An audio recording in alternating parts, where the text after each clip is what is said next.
For today's gala nga, makikikain na naman ako dahil death anniversary ng lolo ko ngayon. Diyos ko, yung kapal yan nala akong pakyala. Nagpahatid na nga lang ako kay Mr. Jan at ako nga lang mag-isa ang pupunta dahil walang mag-iiwan sa tindahan. Hindi ko na nga rin sinama ang anak ko dito dahil napakahirap niyang pakainin sa mga ganitong handaan. Pagdating ko nga dito ay for the kain ng mga persons, ako na lang yata yung wala dahil apakalayo pa ng binahe ko.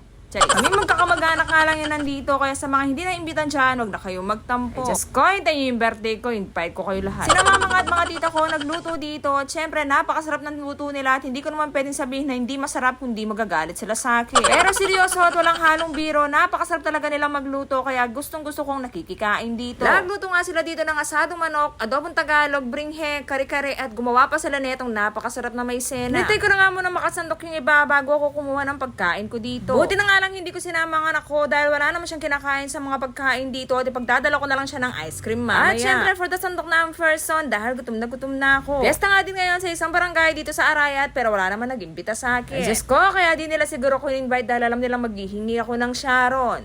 Hindi na nga din nagluto ng ulam para sa tanghalian si Mr. dito dahil alam niya makapal ang mukha ko at ipag siya Sharon ko siya. Ay Diyos ko, swelo na bulbo. Halatang halata talaga dito na patay gutom ako at sobrang enjoy ako sa pagkain dahil ngayon lang ako ulit nakakain ng kare-kare. Hindi nga kasi nagluluto ng ganito si Mr. sa bahay dahil hate na hate niya yung kare-kare. Sobrang sarap nga ng kain ko dito ay kung hindi na lang talaga ay makakain ko na yung pinggan at kutsara. At katapos naman makakain ng lahat dyan ay marites naman ang panghimagas nila. At habang busy naman sila sa pagmamarites ay kumuha naman ako nitong ice cream na pampapasalubong ko sa anak ko. 2 baso na magkaibang flavor na kagad ang kukunin ko dito. Diyos ko, bilisan mo po itong marakap ka habang alang makalaway kaya ka. Isang ganun pa nga sana yung uuwi ko dyan pero syempre nahiya naman ako ng slide kaya pinakapuno ko na lang itong 2 baso. Pagkatapos ko nga makakuha ng ice cream dyan ay umuwi na rin ako at sa sobrang busog ko ay nakatulog ako at fast forward nga nung pagkagising ko naman ay gutom na naman ako. May nakita nga ako sa Facebook na nagtitinda ng isaw kaya inaya ko na lang dun si Mr. pero pagdating namin doon ay sarado naman pala to. Kaya napagdesisyonan namin ni Mr. na bumili na lang kami ng makakain at doon na lang kami kumain sa apartment ng ate ko. Ay Diyos ko,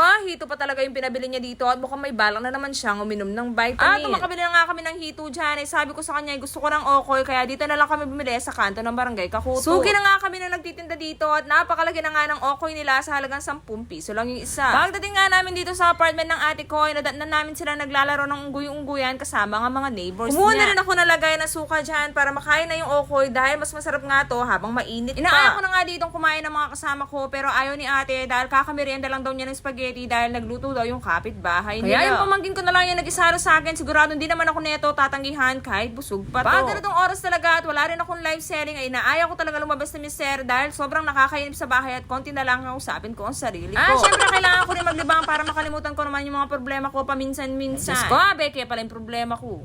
Kaya hanggang dito na lang muna. See you on my next vlog. Bye!